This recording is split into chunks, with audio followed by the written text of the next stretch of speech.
Lolo, saan po ba tayo pupunta? Bakit po ba tayo nagmamadali? Basta po, sumunod ka na lang. Ang mabuti pa kainin mo muna ang tinapay sa bag mo para habang naghihintay tayo hindi ka magugutom. Hindi naman po ako nagugutom, Lolo eh. Saan po ba talaga ang punta natin? Wala talaga tayong pupuntahan na po. May tao lang ako na gustong makausap. Matagal kong hinintay ang pagkakataong ito, Apo. Sa palagay ko, ito na ang tamang oras para may gawin ako para sa kanya. Lolo naman sino po ba yun? Tungkol po ba ito sa bahay na lilipatan natin? Magbabaka sakali na lamang tayo na merong tutulong sa atin.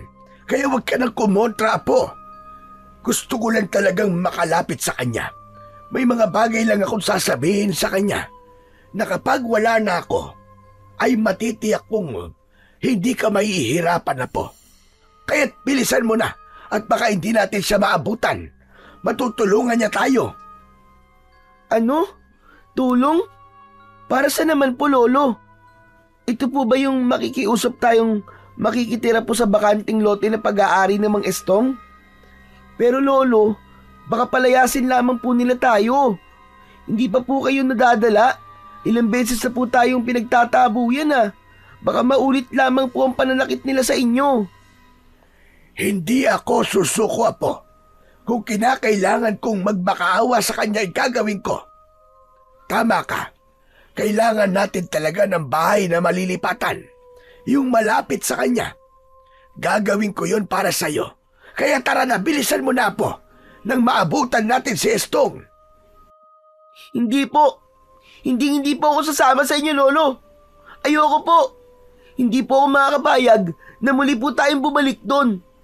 Magtitiis na lamang po akong tumira sa ilalim ng tulay. Huwag lang tayong lumapit sa lalaking yon. Hindi ko po matatanggap. Kaya tara na po, Lolo. Huwag na po tayong pumunta ron. Pero bakit naman, Apo? Kailangan ko pa po bang ipaliwanag sa inyo kung bakit ayoko pong pumunta sa mansyon nila? Nasugatan pa nga po kayo. Bakit po ba niyo ipinagsisiksikan ng sarili niyo sa lalaking yun, Lolo? Nag-aalala po ako sa inyo. Ayoko pong makita kayong sinasaktan ng ibang tao. Hindi mo ko naiintindihan, Dante. Wala nang ibang paraan, kundi ang lapitan siya. Kapag kung ayaw mo sumama, hindi naman kita pipilitin. Basta't ginagawa ko lamang ito para sa'yo. Para kapag namatay ako, ay hindi ka magmumukhang kawawa. Dahil wala kang bahay na matutuluyan, Apo. Nabanggit nila na magbibigay sila ng libreng pabahay. Kaya tara na, bago pa tayo maunahan ng iba. Lolo naman bakit po ba ang tigas-tigas ng ulo nyo? Hindi pa talaga kayo susuko. Ilang sugat pa ba ang gusto nyong ilagay sa katawan nyo kapalit ng bahay na sinasabi nyo? Hindi po ako naniniwala na tutuparin nila magbigay ng libreng pabahay sa mahihirap. Huwag po kayo magbulag-bulagan, Lolo. Nagkukunwari lang po sila. Mga mapagbalat kayo. Hindi mo ko naiintindihan, Apo Ako po hindi nyo naiintindihan, Lolo. Di bali na lamang po tayong tumira sa ilalim ng tulay. Basta't wag lang po tayo magkakaroon ng utang na loob sa mag-asawang yun. Lalong-lalo na po sa lalaking yun. Dante, Apo ko. Hindi na humahalaga kung may matutulugan tayo o wala. Basta't hindi lang po kayo masusugatan, Lo. Yung wala pong mangyayaring masama sa inyo. Lo, malis na po tayo rito. Nakikiusap naman po ako sa inyo. Ayoko po makikitang binubugbog ka nila o sinasaktan. Paano naman po ako kapag may nangyaring masama sa inyo? Kaya nga ginagawa ko ito para sa'yo. Aba, Dante, hindi lingid sa iyong kaalaman na matanda na ako. At bilang na ang oras na ilalagi ko rito sa mundo, gusto kong kahit ngayon lang may magawa akong tulong para sa'yo. Hindi ko po kailangan ng tulong ng ibang tao. Lalo na kung masasaktan naman po kayo. At hindi po kayo mamamatay, Lo. Kaya't huwag po kayo magsasalita ng ganyan. Kahit ngayon lang, Apo. Pagbigyan mo na ako. Alam kong mahirap itong tanggapin. Pero maniwala ka. Ikaw lang talaga ang inaalala ko. Kaya't sige na, Apo. Pumayag ka na, nakikiusap ako.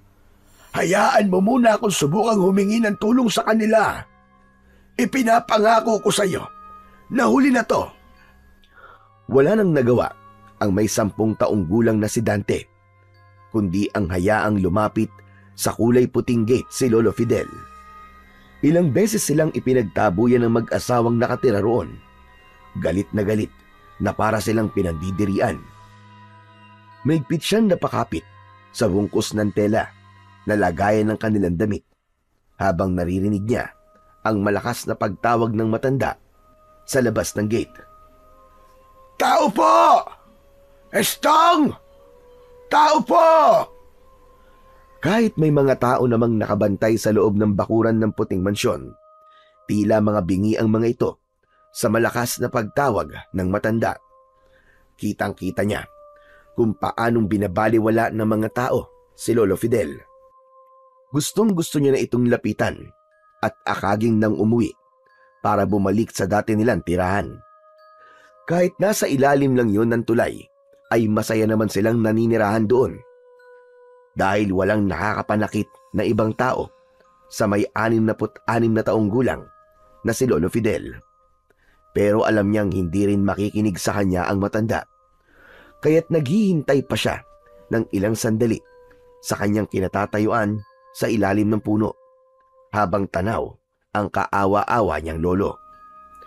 Tao po! Estong! Alam kong naririyang ka sa loob. Alam kong naririnig mo ko. Nakikiusap ako sa iyo, Estong. Wala na kaming ibang mapupuntahan ng aking apo. Kahit si Dante na lamang ang kunin mo. Estong, mag-usap tayo.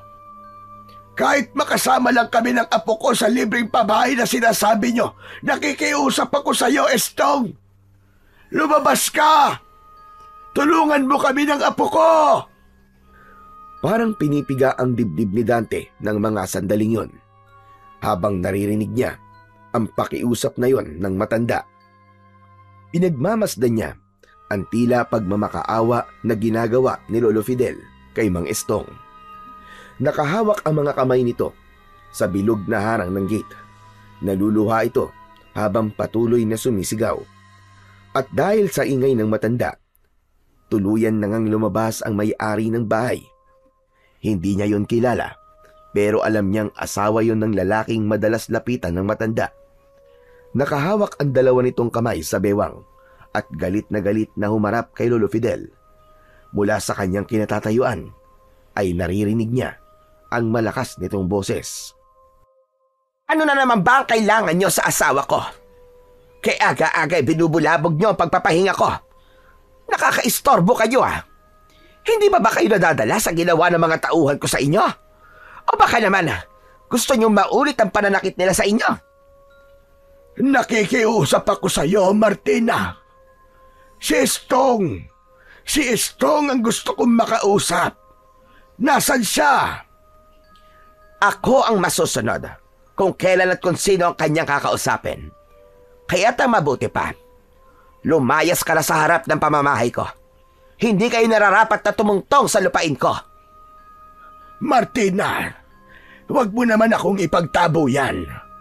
Mahalaga lang na makausap ko siya. Kahit para na lamang sa aking apo. Nakikiusap ako sa iyo, Martina. Lumayas kayo rito. Alisin niyo mga kamay niyo sa gate ng bahay ko. Nakakadiri ka. Baka marumihan ng kamay niyo ang gate ko. Wala akong pakialam sa apo niyo. Lalong-lalo na ang asawa ko. Kung ayaw niyong pagsisiyan ang gagawin ko sa inyo, umalis na kayo sa harap ng pamamahay ko. Alis! Alis! Hindi na nakatiis si Dante. Nilapitan niya ang babaeng tumutulak sa dibdib ng kanyang lolo. Bago pa man siya makalapit, ay natumba na si Lolo Fidel. Bumagsak ito sa lupa na muntik pang tumama ang ulo nito sa malaking bato na nakausli sa kalsada. Sumama sa hangin ang alikabok sa lakas ng pagkakabagsak ng matanda sa lupa. Inilang hakbang lang niya ang pagitan sa kanila ng matanda. Mabilis niya itong hinawakan sa braso at inilalayang tumayo. Bago matalim ang mga matang tinignan ang nakatayong si Aling Martina. Bakit niyo naman po itinulak ang lolo ko? Wala naman po siyang ginagawang masama sa inyo eh. Gusto lang naman po niya makausap si Mang Estong. Ako ang may-ari ng bahay na to. At asawa ko ang hinahanap nyo. Hindi ba't kayo rin yung pumunta rito kahapon? Bakit nyo ba ginugulo ang asawa ko? Kung gusto nyo ng limos, doon kayo sa tapat na simbahan pumunta. Doon kayo manghingi ng tulong. Hindi rito sa tapat ng bahay ko. Ang dudungis nyo. At hindi rin ako makahinga sa singaw ng katawan nyo. Amoy lupang hindi maintindihan. Pasensya ka na, Martina. Wala na talaga kaming ibang malapitan. Walang gustong tumulong sa amin. Tumulong? Ha? Nagpapatawa ka ba? Sinong tutulong sa inyo na ganyan ang mga ayos nyo?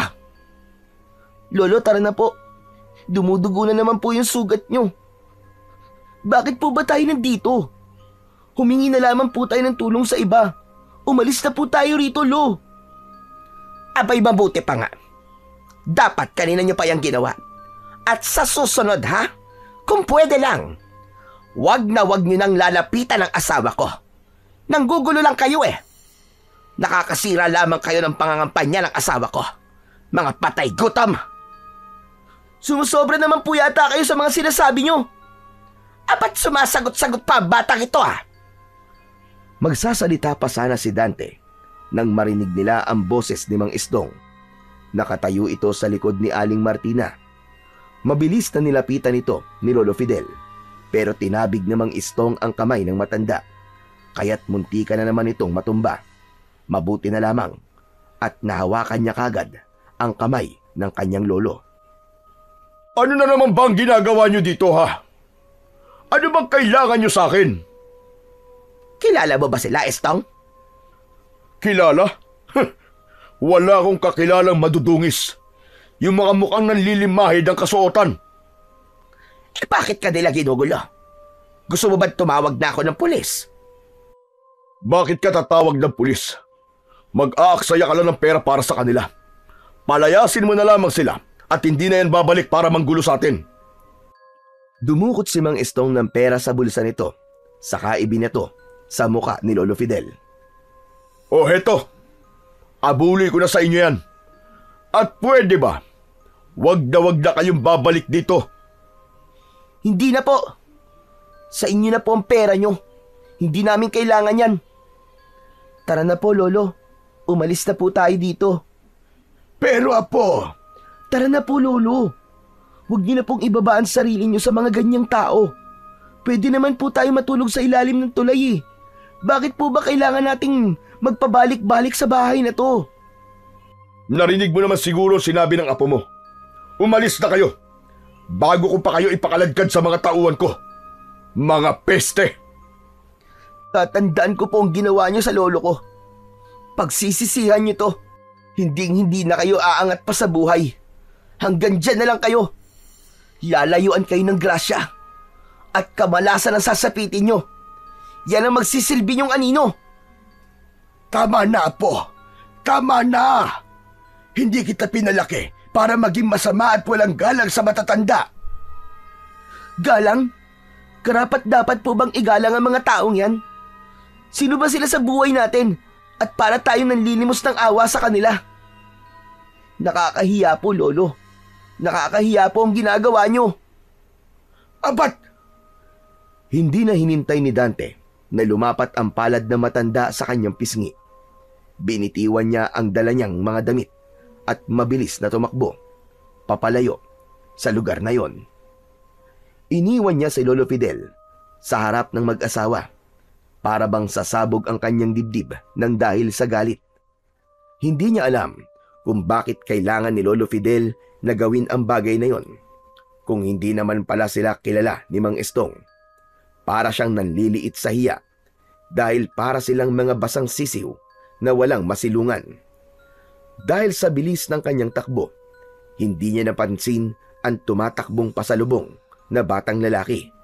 Magkasabay silang bumagsak sa lupa, kasama ng mga kahoy na panggatong na dala nito.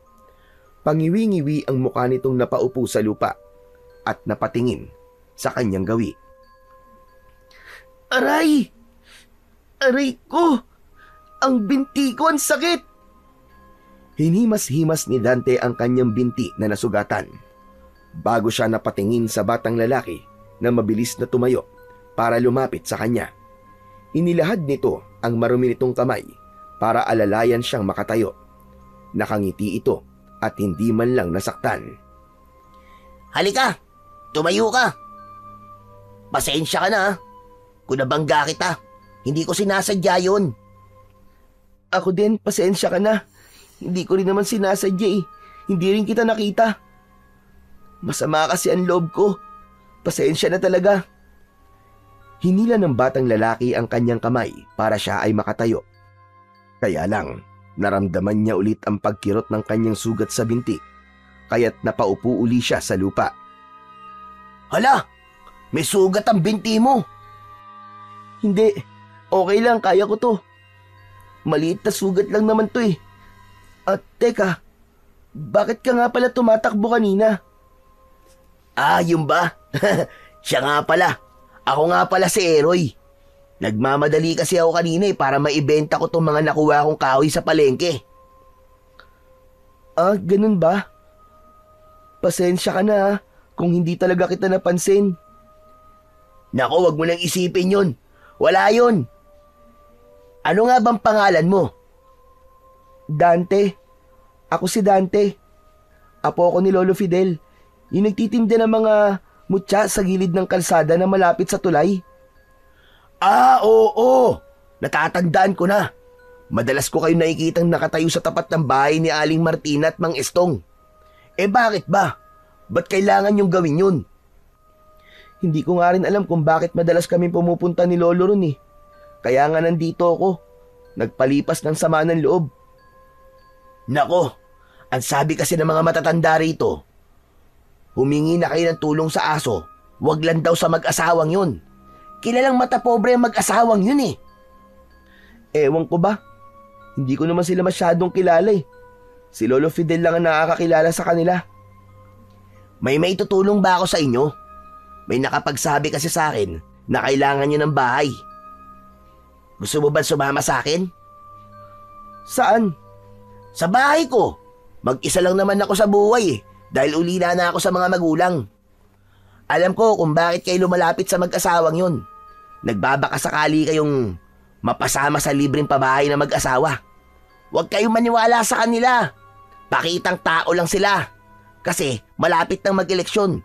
Kaya gagawin nila ang lahat para masilaw ang mga tao sa kanilang layunin. Naiintindihan ko na ngayon. Kaya pala lumapit si Lolo sa kanila dahil sa libreng pabahay. Oo, yun na nga. Kaya nalaman ko kaagad na wala kayong matutuluyan. Kapag marami ang nakatingin sa kanila, mabait sila. Akala mo mga santo. Pero kung pupuntahan mo sila sa mismong bahay nila, naku po, makikita mo ang totoo nilang mga ugali. Magsasalita pa sana si Dante nang marinig niya ang mga yabag ng paa ni Lolo Fidel. Humihingal pa ito na nagsalita, dala ang nabitiwang mga damit ni Dante. Apo, bakit mo naman ako iniwan doon? Nabigla lang naman ako. Tara na, umuwi na tayo. Hindi na ako lalapit sa kanila. Pasensya ka na. Hindi ko sinasadya mga nasabi ko. Lolo, pasensya na rin po kayo. Hindi ko naman po sinasadyang iwanan kayo kanina eh. Hindi ko po talaga matanggap yung mga sinabi nila sa atin. Ay Lo, si Eroy nga po pala, bago kong kaibigan. Sinabi niya po sa akin na pwede raw po tayo sa bahay niya. Wala raw naman po siyang kasama dun eh. Sa kanya po muna tayo tumira Lo, kahit pansamantala lang, habang wala pa po tayong bahay na nahahanap na pwede nating lipatan. Abay, sigurado ka ba, Eroy? Napakabuti mo naman bata.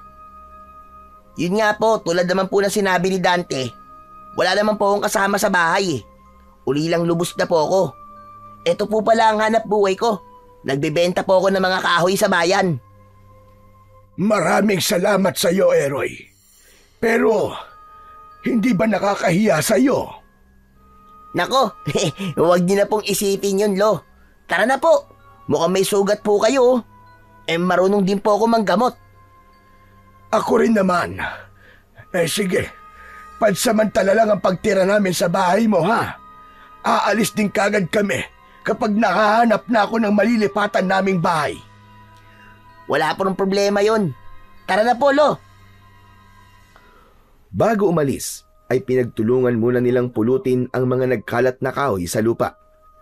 Tinulungan niya ito bilang pasasalamat sa kabutihan ng bago niyang kaibigan. Napansin niya na parang hindi ito nag-iisa sa buhay dahil maayos ang kasuotan nito at amoy ilang-ilang ang damit. Malinis tignan si Eroy, kamay lang nito ang marumi. Kung susuriin, ay para itong anak ng mayaman. Nang matapos na sila sa pagpupulot ng mga kahoy, ay sinimulan na rin nilang maglakad papunta sa bahay ni Eroy. Habang nasa daan sila, ay napansin naman ni Dante ang pananahimik ni Lolo Fidel. Nasa hulihan nila ito at kahit hindi niya ito nakikita, ay alam niyang panay ang punas nito sa luhang umaagos sa pisngi. Naluluwa silang nagkatinginan ni Eroy. Ramdam na ramdam din niya ang awa sa puso ng bago niyang kaibigan. Malayo pa ba tayo? Narito na tayo. Ayun oh, sa gitna ng ilog. Sinundan ni Dante ng tingin ang itinuturong bahay ni Eroy. Halos magulat siya sa magandang itsura ng kubo. Gawa yun sa dahon ng anahaw at kawayan. Napapalibutan ito ng kakaibang mga halamang namumulaklak, katulad na lamang ng mga rosas, gumamela at santan. Napansin din niya ang marami nitong alagang mga tarsier o mamag. Ang mamag ay isa pang tawag sa Philippine tarsier, isang maliit na primate na matatagpuan sa Pilipinas, partikular na sa Bohol, Samar, Leyte at Mindanao. Kilala ito sa malalaking mata, mahabang buntot at kakayahang tumalon ng mataas. Ang mga mamag o tarsier ay aktibo sa gabi at nagpapahinga pagsapit ng araw. Nagtatakang napasulyap si Dante sa nakangiting si Eroy. Wow! Ang ganda-ganda naman ng bahay mo, Eroy. Saka ang dami mong alagang mga mamag ah. Ayan ba? Naging libangan ko na ang pag-aalaga ng halaman at mga mamag eh. Sila yung nagsisilbi kong pamilya at tagapagbantay na rin sa tuwing sumasapit ang gabi. Lolo, nakita niyo po ba? Ang ganda-ganda po ng bahay niya, di ba? Oo. Maganda nga po. Malawak ang bakuran at malinis at walang halaman. Lo, teka. Malabo na po ba mga mata niyo? Hindi niyo po ba nakikita ang maraming halaman sa bakuran? Dito na lang po tayo tumira sa bahay ni Eroy, Lo. Pero sigurado ka na ba, Apo, na gusto mong tumira dyan? Oo naman po, bakit hindi? Saka mukha pong tahimik at maganda ang paligid. Sariwa din po ang ihip ng hangin. Tara na po, tayo na pong pumasok sa loob ng bahay. Hindi maalis ang malawak na pagkakangiti sa labi ni Dante habang nakatingin ng diretsyo sa mga mata ng kaibigan. Magaan ang loob niya kay Eroy at pakiramdam niya ay mabuti itong tao. Kaya nagtataka siya kung bakit kanina pang hindi nagsasalita si Lolo Fidel. Nakatingin lang ito sa kanyang kaibigan. Hinawakan ni Eroy ang kanyang kamay at hinila siyang papasok sa loob ng bakuran nito. Pagdating nila sa loob, nakita niya ang magandang itsura ng bahay. Wow! Grabe! Hindi ako makapaniwalang may ganito palang bahay rito. Kahit hindi sementado, ay para na rin pang mayaman. Ang galing po, Lolo, no? Mukhang magugustuhan ko pong tumira dito, Lolo. Huwag kang masyadong malikot, Dante. Baka makasira ka ng mga gamit ng kaibigan mo. Nako, ayos lang po yun, Lolo. Ituring niyo na pong bahay niyo ito. Para ko na rin pong kapatid si Dante. Pwede ko po ba kayong mayakap, Lolo Fidel? Aba, oo naman. Pumarinig ka. Napansin ni Dante ang lungkot sa mga mata ni Eroy, pati na ang kakaiba nitong pagyakap sa matanda. Tuwang-tuwa naman si Lolo Fidel sa ginawang yon ni Eroy. Sandali ko lang po kayong iiwan, Dadaling ko lang po ito sa bayan. Ano po pala ang gusto nyong pasalubong, Lolo? Ha? Nako, huwag ka na mag-abala pa. Sige na po. Kahit ano lang po ang ipapasalubong ko sa inyo. Dito man lang po makabayad ako sa utang na loob na ginawa niyo sa akin noon. Hala, kung ganun po Lolo, magkakilala po pala kayo ni Eroy? Ang totoo hindi ko siya masyadong matandaan. Pero baka isa siya sa mga naging pasyente ko noon. Kaagad namang umalis si Eroy, dala ang basket na may mga kahoy. Hinabol niya ito ng tanaw habang nakatayo siya sa may pintuan, bago siya nakangiting sumulyap sa matanda. Apo, hindi tayo pwedeng manatili sa bahay niya. Mapanganib. Ha? Bakit naman po Lolo? Ang ganda-ganda nga po sa lugar na ito. Lagi mong tatandaan, Apo. Hindi porket maganda, ligtas na tayo sa bahay na ito. Napansin ko kasi kanina, nakatayo ang bahay na to sa gitna ng kagubatang direktang nasisikatan ng buwan. Ano naman pong koneksyon nun, Lolo? Saka mabuti po siyang tao. Mabuti nga po at may nagbigay po sa atin ng tulong Oo nga, mabuting tao si Eroy, pero hinahabol siya ng panganib.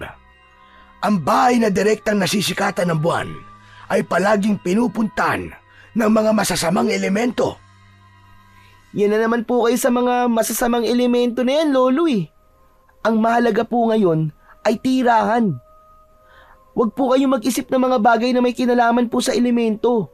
Magmula po na maulila po ako sa mga magulang hindi na po ako naniniwala sa mga masasamang elemento na yan. Ibang elemento ang sinasabi ko. Hindi multo. Basta, bukas na bukas din, magpapaalam na tayo kay Eroy. Hindi tayo pwedeng manatili rito. Napasimangot si Dante dahil sa narinig niya mula kay Lolo Fidel. Nahihirapan siyang intindihin ang mga sinasabi nito. Bawat desisyon ng matanda para sa kanya ay kakaiba. Kaya't bakit kailangan nilang umalis at maghanap ulit ng ibang bahay na matitirhan. Samantalang meron na ngang isang tao na nag-alok ng tulong sa kanila, ay saka pa nito gugustuhin umalis. Napatingin na lang siya sa nakabukas na bintana ng bahay at pinagmasdan ang mga mamag na nakakapit sa sanga ng puno ng bayabas. Huwag kang tititig sa mga mata ng tarsier. Masyadong mapanganib. Hindi sila ordinaryong nilalang na akala mo ay walang silbi at nakakapit lamang sa mga puno. Maaari silang magpanggap na ikaw at gayahin ang boses mo. Pero bihira ang taong may kakayang makapagpaamo sa ganitong mga nilalang. Ano pong ibig niyong sabihin, Lo? Maiintindihan mo rin ang mga sinasabi ko sa iyo, Apo, kapag ikaw na mismo ang makakakita sa mga nilalang na nagtatago sa dilim. Pakiramdaman mo ang paligid natin dahil malapit ng dumilim. Lolo naman huwag niyo naman po akong takutin.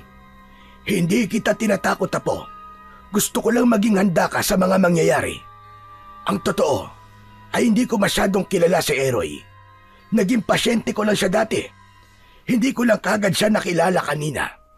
At ang biglang pagsulpot niya sa baryo natin ay palatandaan ng isang panganib. Kaya alam ko na kung bakit marami ngayon ang nawawalang bata sa baryo natin. Sinasabi niyo po bang si Eroy po nangunguha ng mga bata? Hindi. Hindi yun ang tinutukoy ko. Ang sinasabi ko ang dahilan kung bakit siya naririto. Kapag wala na ako, huwag kang aalis sa tabi niya. Dahil marami na ang nabibiktima ng mga aswang dito sa baryo ng Alimpuyong. Akala ko, kapag umalis tayo sa bahay na ito, hindi ka hahabulin ng mga masasamang nilalang. Ang iniisip ko, marahil ay may dahilan kung bakit pinagtagpo kayo ni Eroy. Aswang, Lo? Totoo po ba ang mga aswang? Oo, Apo. At may dahilan kung bakit tayo napunta sa lugar na ito. Halata ang pag-aalala sa kilos ni Lolo Fidel nang sumulyap ito sa labas ng bintana. Hinawakan siya nito sa balikat at hindi umaalis sa kanyang tabi. Napayuko siya sa kanyang paanan. Sa kanya lang nakita ang malaking sugat sa tuhod ng matanda. Lolo, maupo na muna po kayo. Nakalimutan po ni Eroy na gamutin ang sugat niyo eh. Oo nga. Munti ko na makalimutang may sugat ako sa tuhod. Ang mabuti pa ikuha mo ako ng bulaklak ng gumamela sa labas ng bakuran. Hindi po kaya magalit si Eroy kung pipitas po ako ng bulaklak? Hindi siya magagalit dahil alam niyang gamot sa sugat ang bulaklak. Sige na, at nakakahiya naman kay Eroy kung siya pa ang gagamot sa akin. Mabilis na sumunod sa utos ng matanda si Dante. Sa kusina siya dumaan para kumuha ng bulaklak ng gumamela. Pero hindi sinasadyang napatisod siya sa nakalitaw na bato sa lupang tinutungtungan niya. Nadapa siya, sakto sa may ilog. Nakita niya ang refleksyon ng kanyang muka sa malinis na tubig. Halos manlaki ang kanyang mga mata nang makita ang itsura ng bahay sa refleksyon ng tubig. Ilang beses pa niyang tinignan ang kubo bago titigang ulit ang tubig. Napaupo sa lupa si Dante at sunod-sunod na napalunok. Ano to? Namamalikmata lang ba ako? Paanong... Muli niyang tinignan ang refleksyon ng bahay sa ibabaw ng tubig.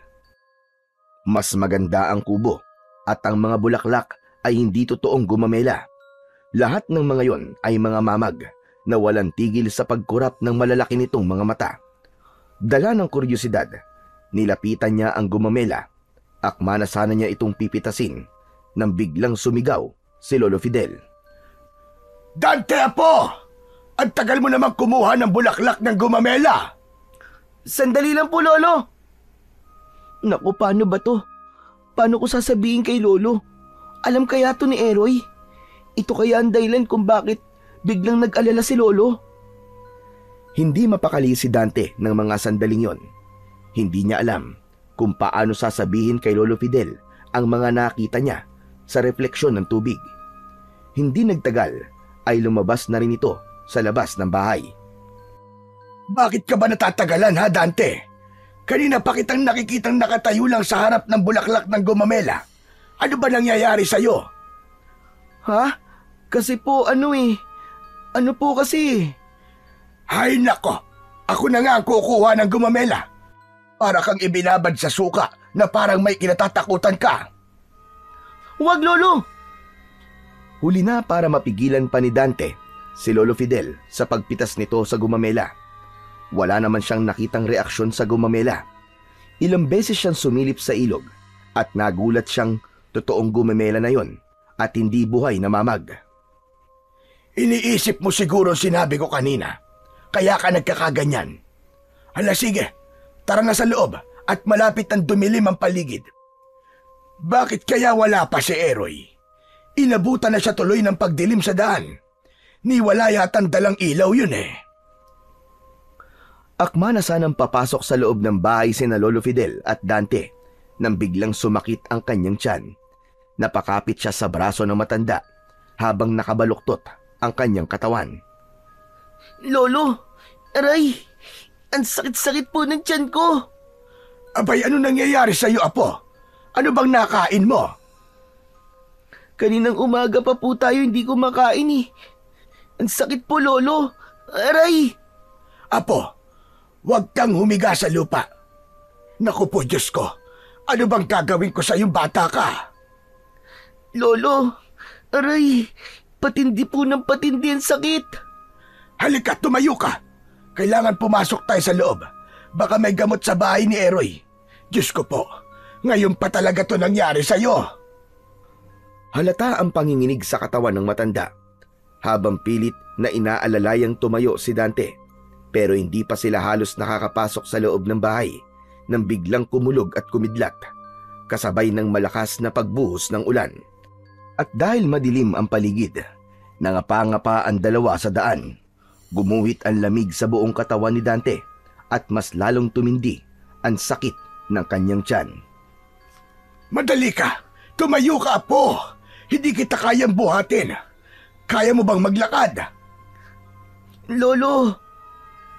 Pinilit ni Dante na tumayo, pero napatigil siya sa pagakbang nang mapansin niya ang kakaibang nilalang na nakatayo sa kanilang likuran.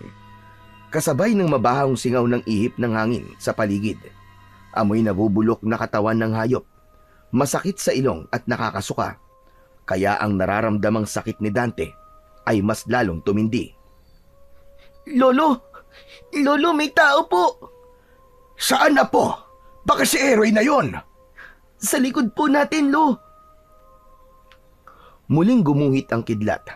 Kasunod ang pagdagundong ng kulog. Lumiwanag ang buong paligid. Dito na nila nakita ang isang nilalang na nakatayo sa kanilang harapan. Nahihirapan man silang aninawin ang itsura ng nilalang na yon, pero alam nilang hindi ito pangkaraniwan. Maririnig nila ang pag-angil nito na parabang nauulol na aso. Napaatras sila ng hakbang habang hindi nila inaalis ang kanilang paningin sa nilalang na nakatayo sa harap nila. Lolo! Ano pong nilalangan nasa harapan natin? Nakakatakot po ang itsura niya. Diyos ko! Nakapasok siya sa bakuran ng bahay ni Eroy. Sino ka? Anong kailangan mo sa akin? Lolo! Mapalapit na po siya sa atin. Aray! Ang sakit pa rin po ng tiyan ko!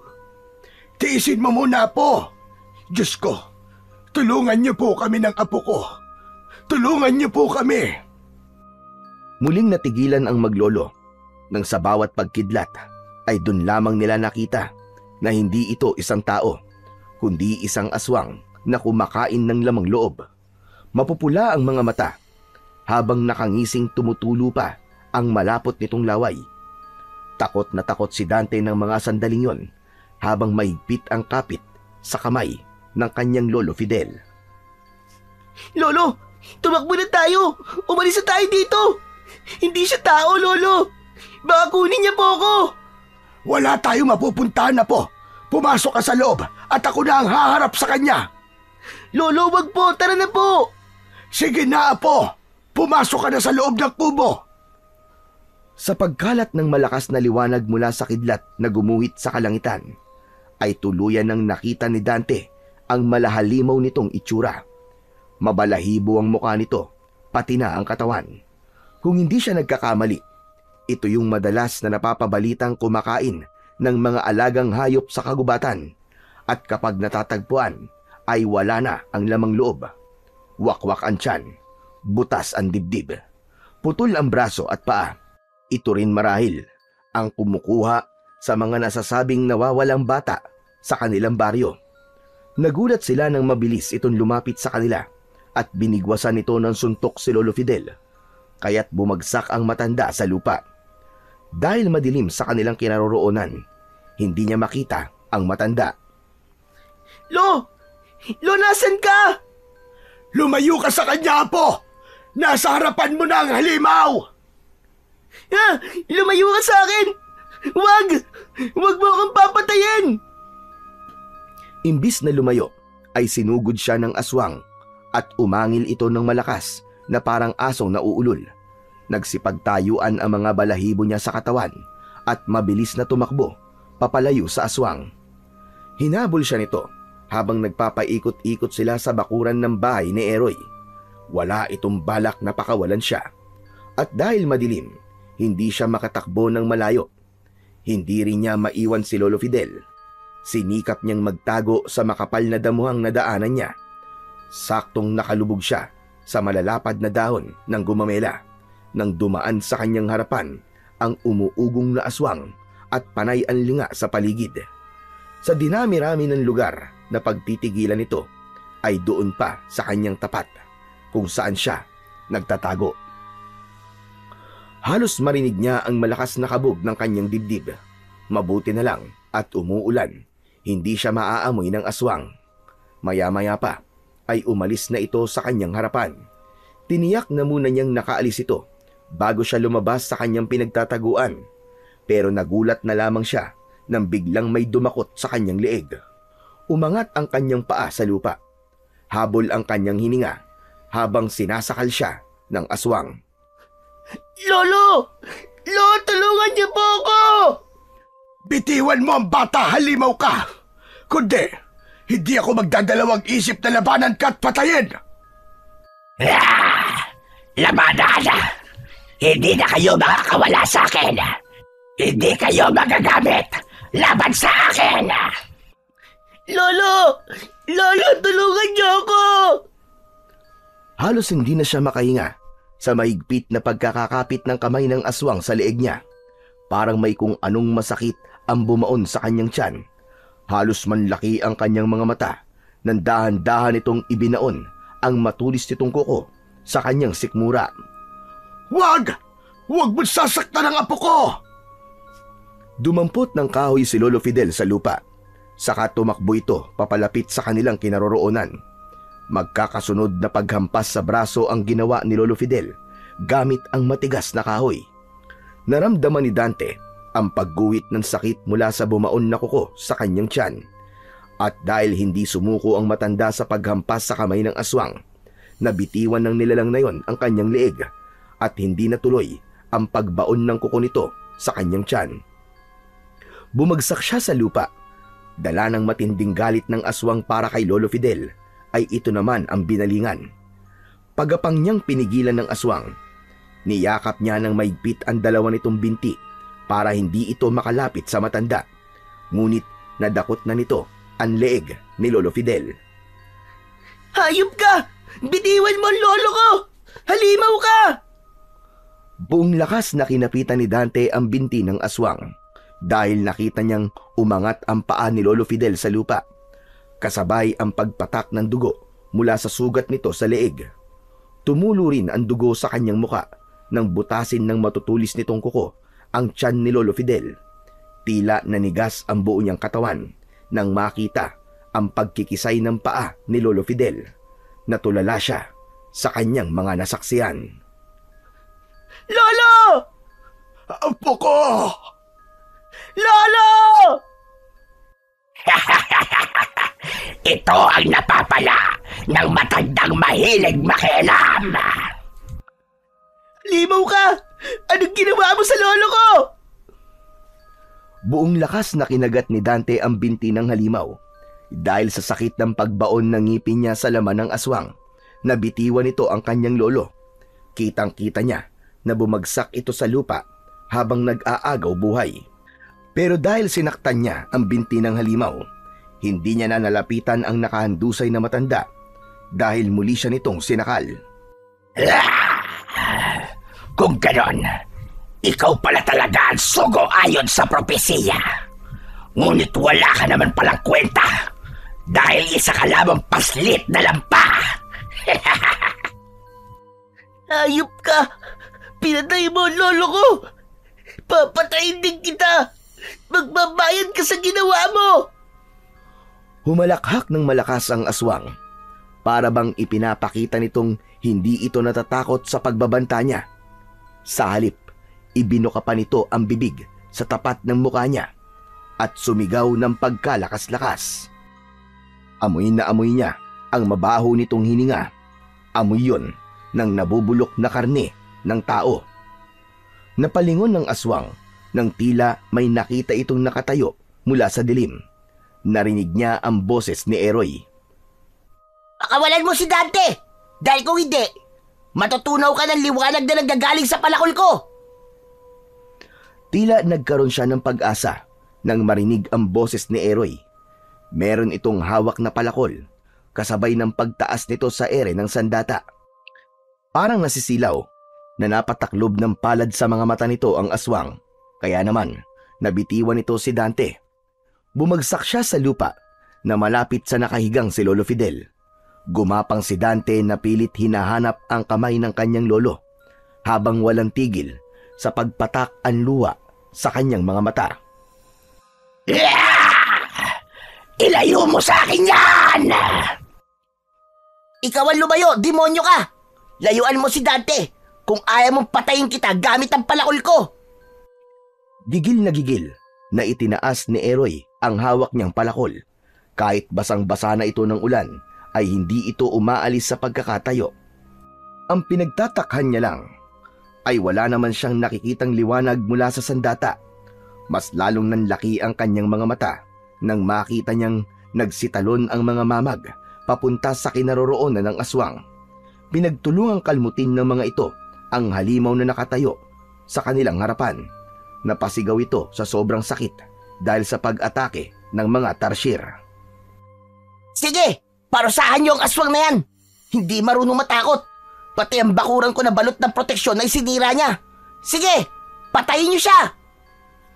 Galit na galit ang boses ni Eroy habang inuutusan nito ang nasa 8 mga tarsier. Takot na takot ang aswang at kitang-kita ni Dante ang pagbaon ng mga kuko ng mga mamag sa katawan ng aswang. At nang hindi ito makatiis, mabilis itong tumakbo papalayo para tumakas. Saka lang naalala ni Dante si Lolo Fidel. Pagapang na nilapitan niya ang nakahandusay na si Lolo Fidel. Dilat ang mga mata nitong wakwak ang tiyan dahil sa ginawa ng aswang. Ayaw niyang tignan ang itsura ng matanda. Para siyang unti-unting nauupos na kandila. Naramdaman niya ang paglapit ni Eroy sa kanya. Malakas din itong napahagulgol at napaluhod sa lupa. Magkasabay silang umiyak habang hawak ang katawan ng kawawang matanda. Lolo! Lolo, gumising ka! Lolo, ligtas na tayo! Imulat niyo ang mga mata niyo, Lolo! Magsalita ka! Kinalog-kalog niya ang katawan nito habang nakahiga sa putikan. Gusto niyang isipin na panaginip lamang ang lahat, na hindi patay si Lolo Fidel. Nanginginig ang kanyang kamay na muling hinawakan ang matanda. Idinikit pa niya ang palad nito sa kanyang pisngi. Paulit-ulit niyang tinatawag ang pangalan ng matanda. Lolo! Lolo naman eh! Gumising ka na, Lolo! Paano na po ako nito? Sabi niyo po hindi niyo ako iiwan! Lolo! Patawarin mo ako, Dante. Nauli ako ng dating. Hindi ko dapat kayo iniwan eh. Kasalanan ko to. Sino ka ba talaga? Bakit kami sinugod ng aswang? Dante, hindi ko maintindihan ang tanong mo.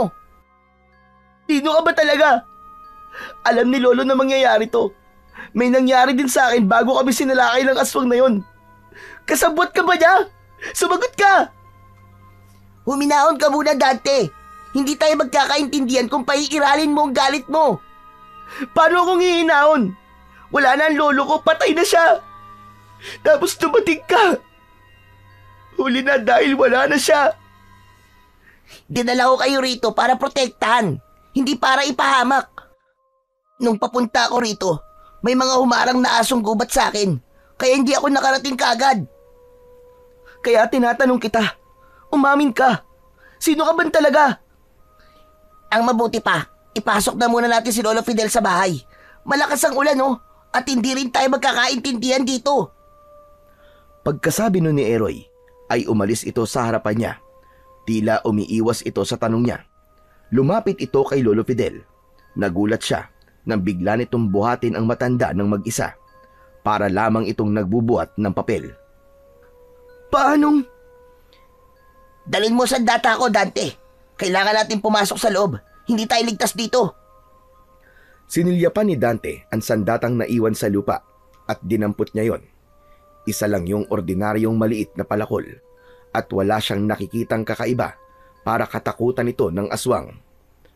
Mahigpit niyang hinawakan ang puluhan nito, saka tumalim ang tingin sa loob ng bahay. Pagpasok niya, ay nauna nang pumasok sa kanya ang mga mamag. Kanya-kanya ang mga ito ng paglapit sa nakaupong si Eroy. Binalot nito ng kumot ang katawan ni Lolo Fidel bago humarap sa kanya. Akin na sandata ko. Ibigay mo sa akin yan. Eroy, gusto ko magtapat ka sa akin. Sagutin mo muna mga tinatanong ko sa'yo. Naiintindihan ko, Dante, kung bakit ka nagkakaganyan. Huwag ka sa akin magalit dahil hindi ako ang pumatay kay Lolo Fidel. Totoong nagsinungaling ako para protektahan kayong dalawa. Kaya ang pagkamatay ni Lolo Fidel, kapabayaan ko rin. Ako ang tagapagbantay ng sugo. Kalahating tao at kalahating engkanto ako. Ang tungkulin ko ay bantayan ang nakatakda. Wala akong panahon makipaglokohan sa'yo. Bitiwan mo ang armas ko, Dante, kung ayaw mong maputulang ka ng kamay. Hindi na pinatapos ni Dante ang sasabihin ni Eroy. Inatake niya ito gamit ang hawak na palakol. Kaya lang, kahit na anong gawin niya, ay hindi siya tumama kay Eroy. Mabilis itong kumilos at naiilagan nito ang kanyang pag-atake. Ilang beses siyang nadapa at napapasubsob siya sa dingding. Nabitiwan niya ang palakol at bumagsak yun sa sahig na gawa sa kawayan. Saktong paglapat nito sa sahig ay lumitaw naman ang matatalas na blade sa hawakan nito. Gulat na gulat siyang napatingin sa nag-aalalang si Eroy.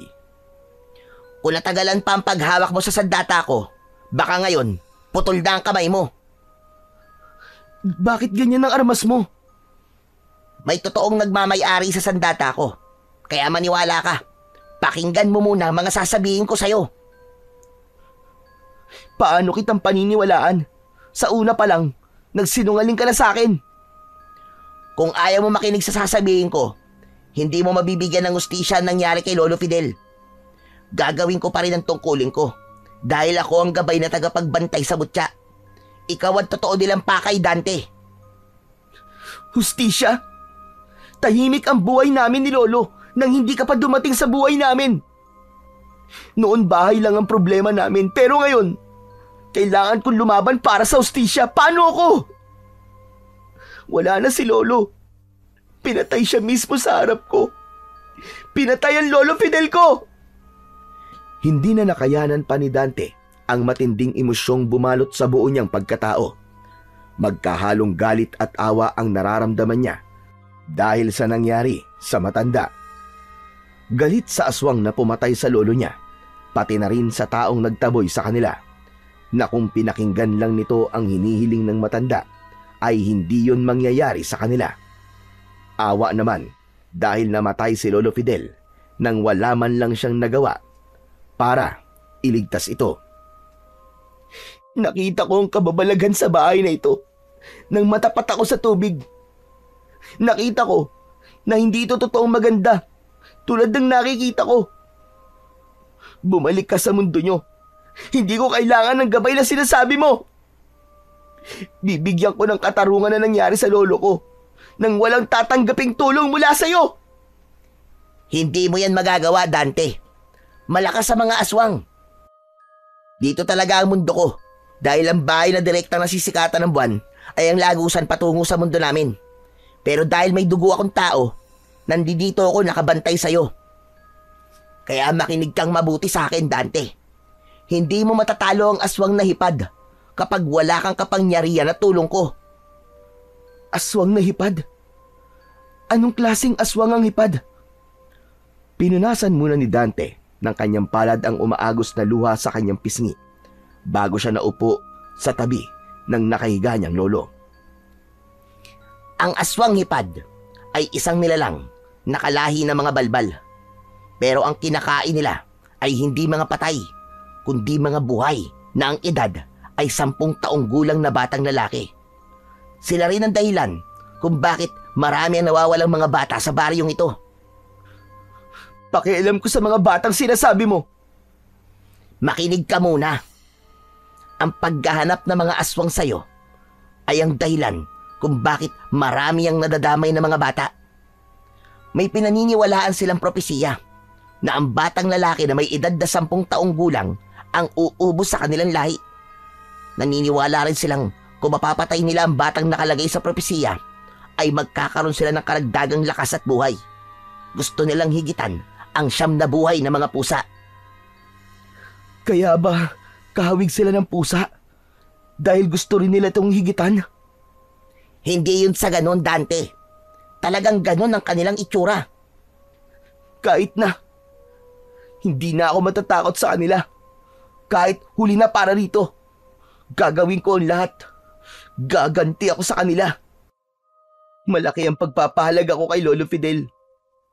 Kaya gaganti talaga ako para sa kanya. Dante, hindi ko alam na nasundan kayo ng mga hipad. May suot na kwintas ang lolo mo. Kunin mo. Magagamit mo yun laban sa mga aswang. Isang pambihirang mutya na maaaring kilalanin ng aking sandata.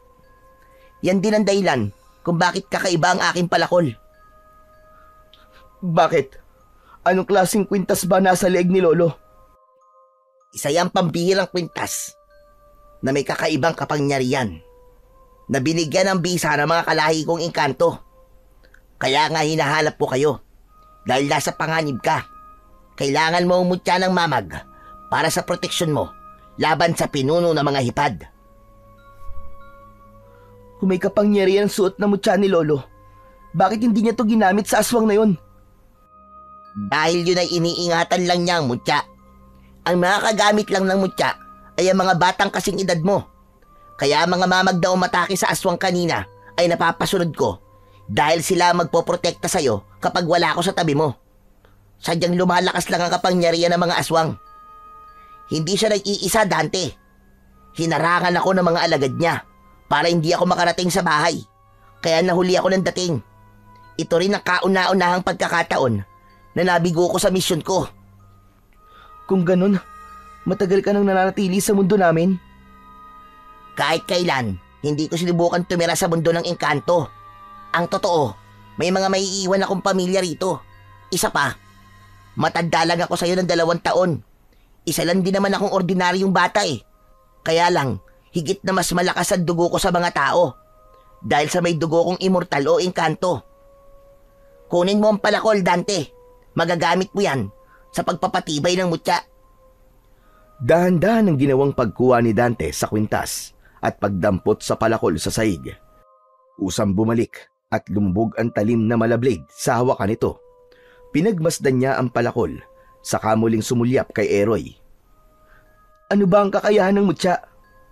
Lakas, bilis, at kakayahang utusan ng mga mamag laban sa mga hipad. O kahit ang mga ibang aswang na nabubuhay sa baryong ito ay matatakot sa kapangyarihang taglay mo. Kaya lang, alam kong kaya napasok ng aswang ang ating kubo ay dahil may lakas silang umatake kapag umuulan. Yun ang kapangyarihang taglay nila. Isinuot ni Dante ang kwintas sa kanyang leeg. Nagulat siya sa liwanag na taglay ng mutya. Napaatras siya sa malakas na liwanag na bumalot sa kanyang sandata, maging sa kanyang kwintas. Ang kahinaan ng mutya ay ang masugatang kasabraso na inihahawak mo sa sandata. Ngayon, igala mo ang iyong paningin. Makikita mo ang totoong itsura ng bahay. Ganon din kapag kaharap mo ang aswang na hipad. Napaawang ang bibig ni Dante nang makita ang totoong itsura ng bahay.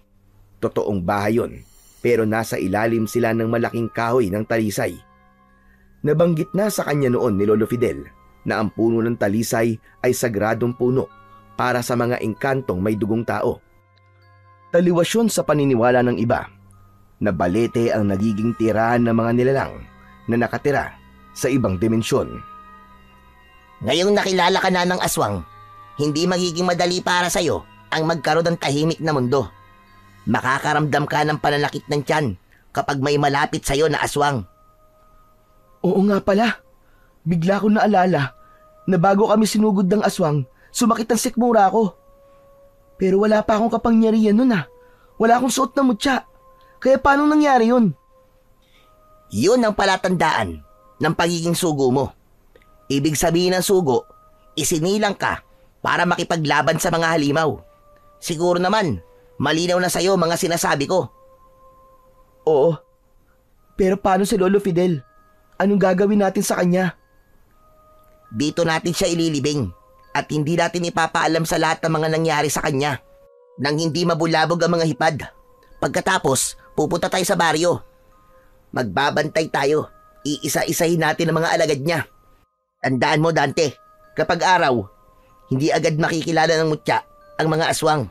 Kapag sumakit ang tiyan mo, saka mo lang malalaman na aswang ang kaharap mo. Kung ganun pala, paano ako lalaban sa kanila kung masakit ang tiyan ko? Ang liwanag ng mutya ang magbibigay sa iyo ng lakas. Palandalian ka lang makakaramdam ng pananakit ng sikmura. Sikapin mong hindi ka mahahalata ng mga tao. Tapos, babantayan natin ang mga batang lumalabas tuwing gabi. Hanggang ngayon, hindi pa rin nakikita ng mga kaanak nila ang mga batang nawawala. Kawawa naman. Bigla siyang natahimik at hindi makapaniwala sa malaking tungkulin na nakaatang sa kanyang balikat. Kailangan niyang protektahan ang mga bata. Ayon sa propesiya, naramdaman niya ang palad ni Eroy na nakapatong sa kanyang balikat. 2 oras bago sila nakagawa ng hukay para sa kanyang Lolo Fidel. Hinawakan niya ang gumamela na nakalapag sa lupa. Yun ang huling bulaklak na nahawakan ng matanda bago ito mamatay. Isinama niya yon sa hukay nito. Habang tinatabunan niya ng lupa ang katawan nito, ay panay ang agos ng luha sa kanyang pisngi. Parang alam ng matanda na mamamaalam na ito dahil sa mga naging huling bili nito sa kanya. Kaya hindi kagad ito nakasagot sa mga tanong niya kanina dahil nakita na nito ang totoong itsura ng bahay ni Eroy. Kinabukasan ay maagang nagising si Dante. Nakita niyang naghahanda na ng mga kahoy si Eroy. Nilapitan niya ito at kinausap. Anong gagawin mo sa mga kahoy na yan? Magmamatsyag na tayo sa bayan. Ang balita ko ay araw ng kampanyahan ngayon. Maraming tao ang lalabas sa kalsada para makita ang kanilang sinusuportahang politiko. Makikipagkamay. Madali na para sa atin ang mahanap at makilala ang mga aswang na nagpapanggap na tao. Pagkakataon ko na para mabigyan ng katarungan ng pagkamatay ni Lolo Fidel. Ilang minuto rin ang pinalipas nila sa paglalakad bago sila nakarating sa bayan. Maraming tao nakasakay sa iba't ibang mga motor para ibandera ang muka ng kanilang pambato. Siksikan halos, hindi sila makadaan. Hanggang sa napatapat sila sa bahay ng isang matandang lalaki. May pinapalo itong isang batang lalaki gamit ang patpat. Bigla siyang nakaramdam ng pananakit ng sikmura. Napatingin siya sa gawi ni Eroy na abala sa pagtingin-tingin sa mga tao. Napasulyap sa kanyang gawi ang matandang lalaki. Bigla itong namutla nang makita siyang nakatayo. Walang ano-ano ay bigla itong tumakbo papunta sa kakahuyan. Doon niya nakita ang mga nagkalat na tinapay na dala ng bata. Ipinamimigay yon ng bata sa mga tao. Pero nang kumalat ito sa lupa, ay pinag-agawan naman ito ng mga aso. Lumakas ang iyak ng bata nang makitang wala nang natira sa tinapay. Bigla niyang naalala ang tinapay na dala ni Lolo Fidel nang una nilang makita si Mang Estong. Huwag ka nang umiyak, bata. Hahabulin ko siya para sa'yo. Sinulyapan niya ang lalaking tumakbo papalayo sa kanya. Takot na mabilis itong nagtago sa kakawyan at biglang nawala sa madilim na bahagi ng gubat. Sinulyapan niya ang batang lalaki na umiiyak pa rin. Nalaman niyang hindi nito kakilala ang matanda. Nabangga lang daw nito ang matanda. Narinig ni Dante ang malakas na yabag ng paa ni Eroy na papalapit sa kanyang kinaroroonan.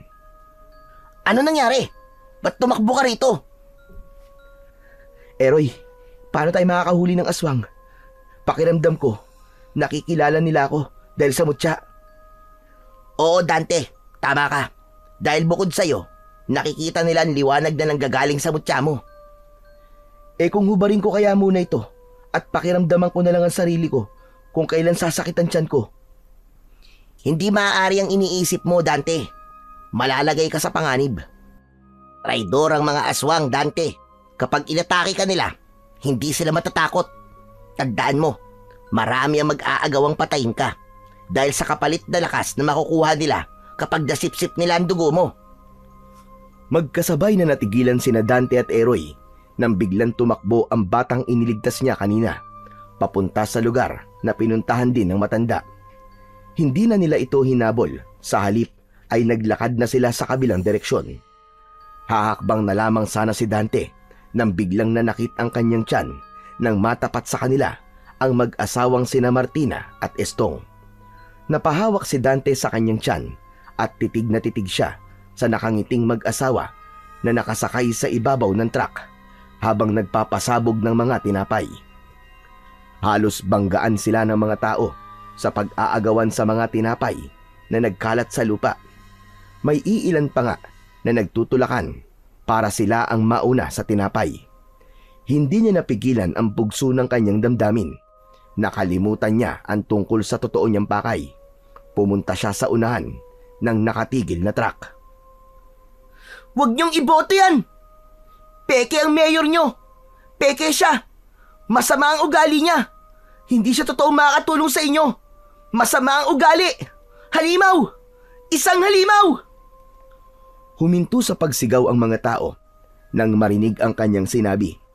Umagos ang luha sa kanyang mga mata nang dahil sa labis na galit. Nakalimutan niyang hindi siya nakapagpalit ng kasuotan, kaya may mga dugo at dumi pa ng putik ang nakadikit sa kanyang kulay puting damit. Galit na galit siya sa mag-asawa, kaya lang hindi niya alam kung sino sa mga ito ang totoong aswang. Tumalim ang tingin sa kanya ni Aling Martina. Lumapit sa kanya ang mga tauhan nito. Lahat ay natulala nang biglang sampalin si Dante ng mga tauhan ni Aling Martina sa harap ng maraming tao. O ano? Nakita niyo na?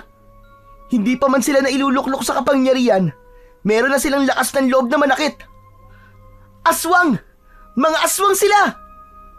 Akala niya ay nakuha niya ang simpatsya ng mga tao, pero pinagtawanan lang siya ng mga ito. Hindi sila naniwala sa mga sinasabi ng bata at inisip na nasisiraan na siya ng ulo. Hindi niya mapapatunayang totoo ang sinasabi niya dahil araw yun at hindi makikita ng mga ito ang totoong itsura ng mga aswang.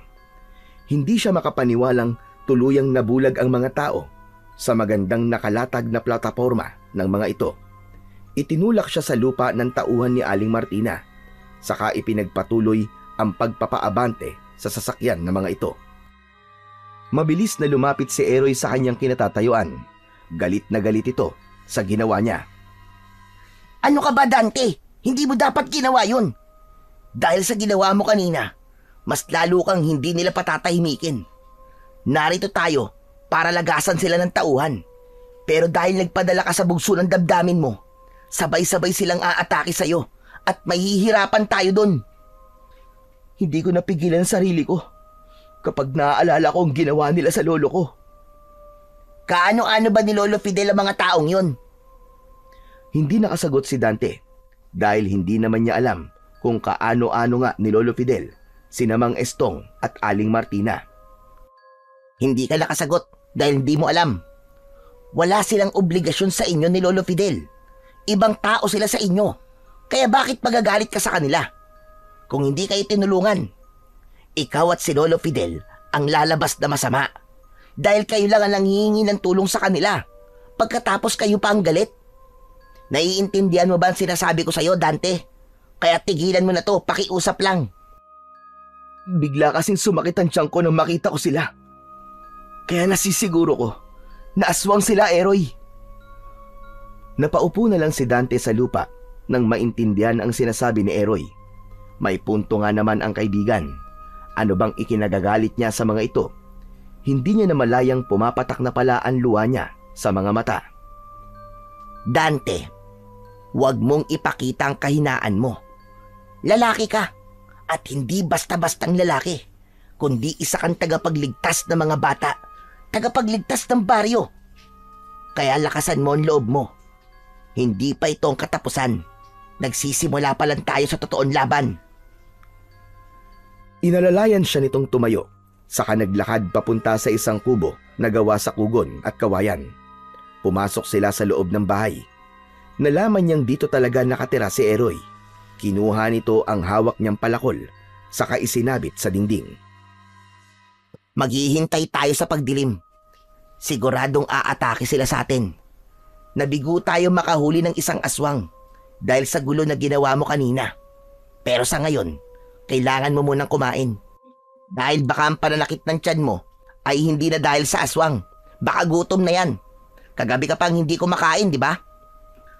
Wala akong ganang kumain, Eroy. Ang gusto ko ay mahanap kagad ang pinuno ng mga aswang. Isang malalim na buntong hininga ang pinakawalan ni Eroy at umalis ito sa harapan niya. Naiwan siyang nakaupo sa gilid ng lumang katre na gawa sa kawayan habang pinagmamasdan ang kanyang suot na mutya. Hindi niya maipaliwanag ang sakit. Pakiramdam niya, may isang bagay na hindi pa sa kanya sinasabi si Lolo Fidel tungkol sa totoong dahilan nito kung bakit gusto nitong makausap si Mang Estong. Mabilis na lumipas ang oras. Hindi niya namalayan na nakatulog na pala siya. Nagising siya sa boses ni Eroy na mahinang niyuyugyug ang kanyang balikat. Iniharang nito ang hintuturong daliri sa sarili nitong bibig. Humanda ka, Dante. Narinig ko ang pag-iingay ng mga aso sa kapitbahay natin. Natitiyak kung nasa labas na mga aswang hipad. Ikutan natin. Dahan-dahang tumayo si Dante, kasabay ng pag-iinit ng suot niyang mutya.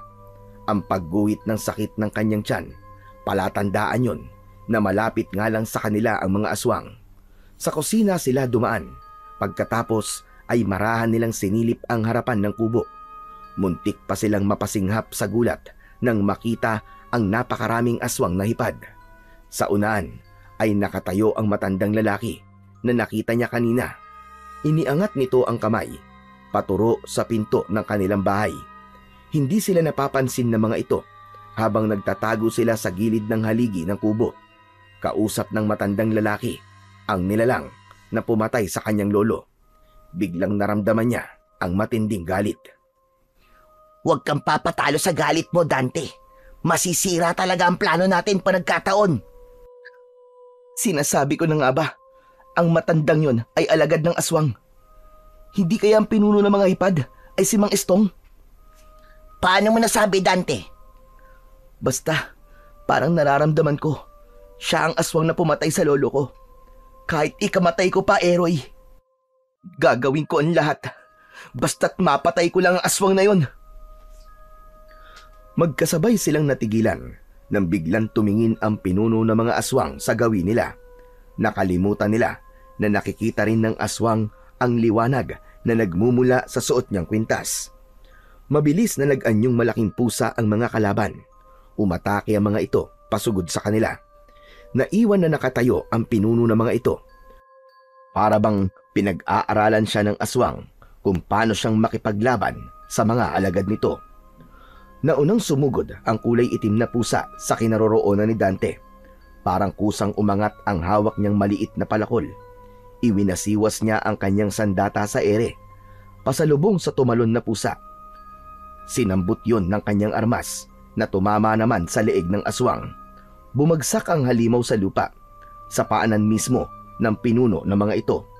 Umangil ito ng malakas na parang pusang galit. Walang hiya ka, Eroy. Pagsisisihan mo na ibinigay mo sa sugo ang mutyalang mamag. Patutunayan kong walang makakatalong bata sa aking kapangyarihan. Nagkakamali ka. Totoo ang propesiya tungkol sa kanya. Siya ang uubos sa mga lahi nyo. Saan nyo dinadala mga batang kinukuha nyo? Ang mga batang nanadamay dahil sa paghahanap nyo sa sugo. Wala na. Wala na ang mga batang yon. Kinain na sila ng mga tao. Ano? Anong ibig mo sabihin? Ipinakain ko sa mga patay gutom na humihingi ng tulong. Inilalagay ko sa tinapay para mas masarap. Mahina ang isip ng mga tao. Hindi nila alam na ang palaman ng tinapay ay ang giniling na karne ng tao.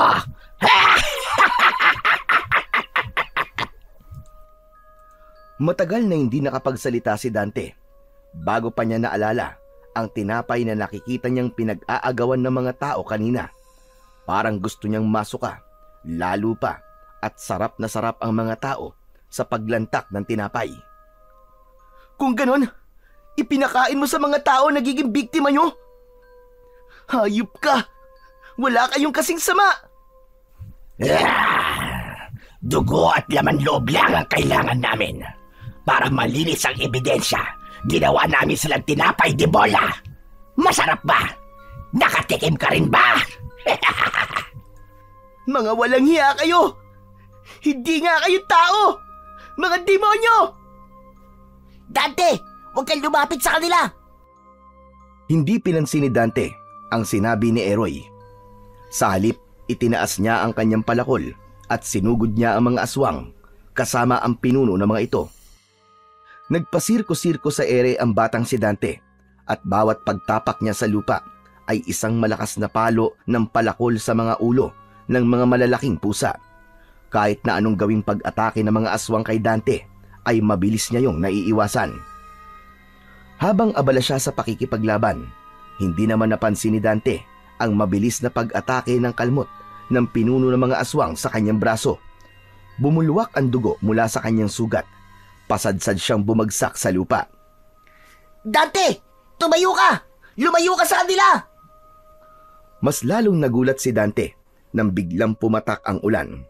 Nawala ang liwanag sa kanyang mutya at bigla siyang nanghina. Nakalimutan niya na kahinaan nga pala ng mutya na masugatan siya sa braso habang hawak ang palakol, at ang ulan naman ang kalakasan ng pinuno ng mga aswang. Lumapit ito sa kanya at akma na sana siyang sisipain sa tiyan. Humarang bigla si Eroy at ito mismo ang tinamaan ng sipa ng aswang hipad.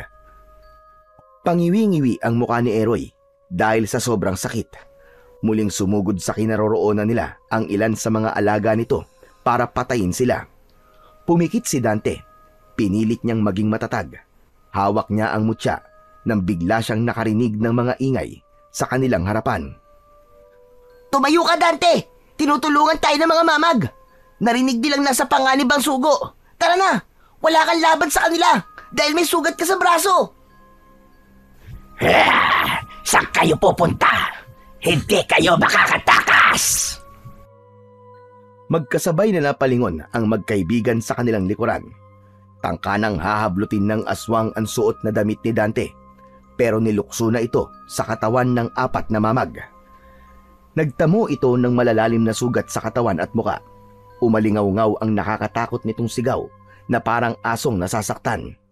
Hindi ito makagalaw dahil sa mga tarsier na nakakapit sa balat nito.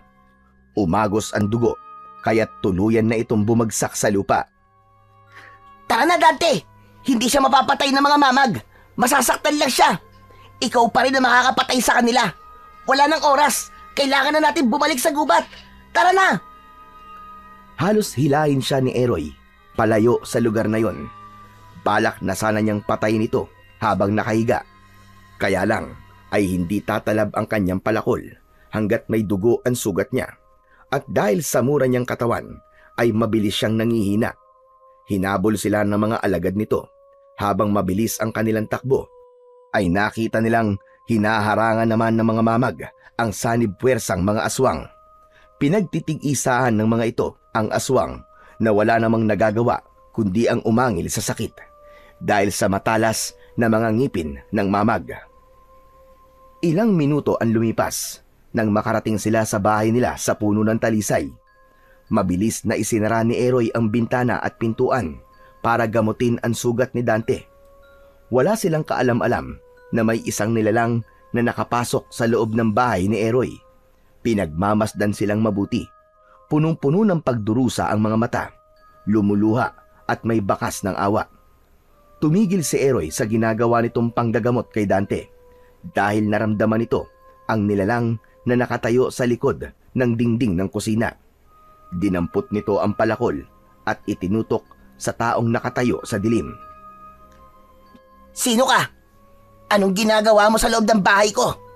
Magpakita ka! Bakit, Eroy?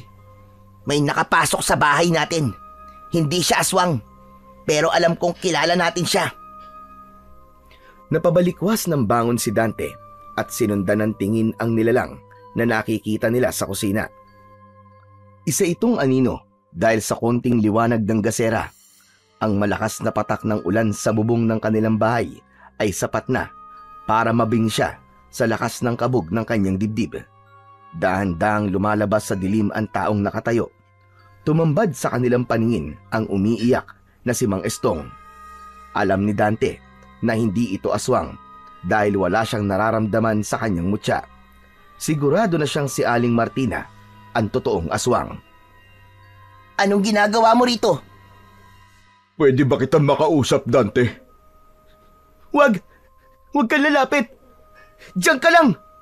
Wala akong tiwala sa'yo! Hintayin mo muna ako makapagpaliwanag. Alam kong mali ako. Kaya't ngayon pa lang ako humihingi ng tawad sa lahat ng nagawa ko. Nakita ko ang isang puntod sa likod ng bahay na ito. Sino ba nakabaon doon? Tinatanong mo pa kung sino ang wala rito. Siya ang namatay. At yun ay dahil sa inyo. Pero alam ko naman na hindi kami dapat magalit sa inyo dahil wala kaming kaugnayan sa inyo. Kaya ang pagiging masama mong tao, walang karapatan para makipag-usap sa akin. Makakaalis na kayo. Sapat nang malaman kong hindi kayo ang aswang, kundi si Aling Martina na asawa nyo. Kaya nga ako na parito, para iligtas ka. Ano? Iligtas ako? Kaano-ano ba kita para iligtas mo ako? Hindi ko kailangan ng tulong nyo. Umalis na kayo bago pa kita patayin. Patawarin mo ako, Dante. Hindi kita mapapatawad. Kayo ng asawa mo. Pinatay ng asawa mo ang lolo ko. Kaya kung hindi pa kayo aalis sa harapan ko, baka hindi ko na mapigilan ang sarili ko at mapatay ko kayo. Magsasalita pa sana si Dante nang biglang napahagulgol ng iyak si Mang Estong. Napasalampak ito ng upo sa sahig. Pagkatapos ay tumayo, patakbo sa libingan ni Lolo Fidel. Halos madapa pa ito papunta sa likod ng bahay. Ibang-iba ang itsura nito sa matikas na anyo ni Mang Estong nang una niya itong makita. Ngayon ay napansin niya ang bakas ng pagdurusa at pagsisisi dito. Para bang may mas malalim pang dahilan kung bakit ito biglang nagpakita sa kanila. Hinabol nila ito at kahit umuulan ay pagapang itong napayakap sa nakatambak na lupa sa puntod ng matanda. Tay! Tay, patawarin niyo ako. Hindi ko alam na aabot sa ganito ang maling desisyon ko para iligtas kayo ng anak ko. Patawad, Tay. Diyos ko. Tay, patawarin niyo ako.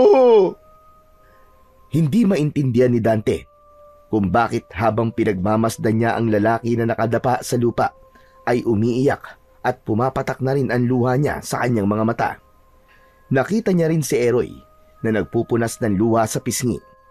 Alam na niya kung bakit gano'n na lamang ang kagustuhan ni Lolo Fidel na makausap si Mang Estong. Ginawa ko lang po, Tay, ang inaakala kong tama na mas makakabuti sa inyo ng mga anak ko. Kaya ako sinamahan si Martina.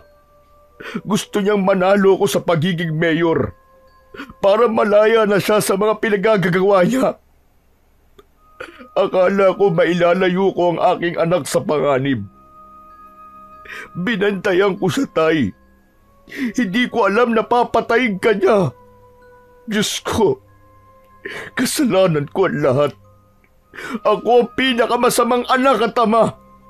Patawad ni Tay. Tumalim ang tingin ni Dante kay Mang Estong. Muli niyang naalala ang ginawa nito sa kanyang lolo. Kung kinausap lamang nito si Lolo Fidel, baka buhay pa ang kanyang lolo hanggang ngayon. Kahit hindi ko po masyadong naiintindihan ang mga nangyayari, alam ko pong kaya ka pinuntahan ni Lolo ay hindi yung tungkol sa bahay, kundi gumawa siya ng paraan para makausap kayo. Pero sana sinabi niyo sa kanya ang plano niyo. Nang sa ganun, mas maaga ko nalaman na kayo pala ang ama ko. Huli na para sa pagsisisi niyo. Wala na ang lolo ko, wala na siya. Patay na siya. At hindi niya na kayo maririnig. Hindi kita mapapatawad hanggang sa huli. Kayo pa rin ang iniisip ni Lolo. Nagkamali ako, anak. Hindi ko alam na aabot sa ganito ang lahat. Huwag mo akong tawaging anak. Wala kang karapatang maging ama ko. Patawarin mo ko. Bakit kita patatawarin? Ilang beses ko kayong ipinagtaboyan para hindi mahalata ni Martina na kilala ko kayo. Alam ko tungkol sa pagiging sugo mo.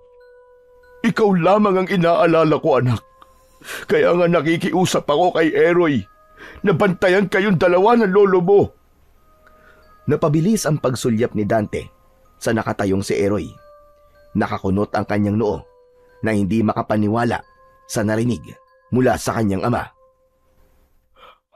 Anak ko si Eroy, sa engkantadang si Laila. At ikaw, kapatid ka niya. Iisa ang ina niyo. Inilayo kita sa mga aswang dahil ikaw ang nakalagay sa propesiya na nakatakdang uubos sa lahi ng mga aswang. Si tatay ang babaylan na may alam sa propesiya.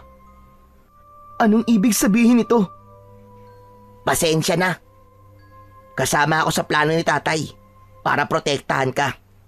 Kaya ibinigay ko sa iyo ang palakol dahil ikaw talaga ang totoong nagmamay-ari niyan. Kaya mo nagawang makita ang totoong itsura ng bahay natin nang tumingin ka sa tubig dahil ikaw lang ang nagtataglay ng kakaibang kakayahan ng isang pagiging kalahating engkanto. Napaatras ng hakbang si Dante. Hindi siya makapaniwala sa mga natuklasan niya. Pailing-iling siya sa kanyang mga narinig. Hindi totoo yan. Nagsisinungaling lang kayo. Totoo, Dante.